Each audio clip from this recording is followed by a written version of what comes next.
नमस्ते मित्रांनो, आपण आज कपाळफोडी या रानभाजीची रेसिपी पाहूया।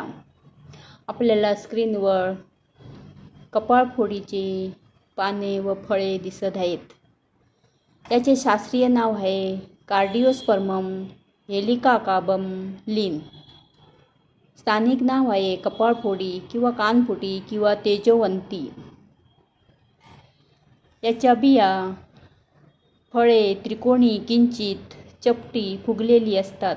बिया तीनच असून काळ्या रंगाच्या असतात। बियावर पांढऱ्या रंगाच्या हृदयाच्या आकाराचा पापुत्रा असतो। कपाळफोडीची मूळ, खोड, पाने, फुले, फळे आयुर्वेद औषधामध्ये वापरतात। कपाळफोडीच्या पानांची भाजीसाठी साहित्य आहे कपाळफोडीची पाने, लसूण, कांदा, जिरे, मीठ, भिजवलेली मूग डाळ, ओली मिरची, तेल इत्यादी। कृती आहे पाने स्वच्छ धुवून बारीक चिरून घ्यावीत। लसूण पाकळ्या ठेचून घ्याव्यात। कांदा मिरची बारीक चिरून घ्यावी।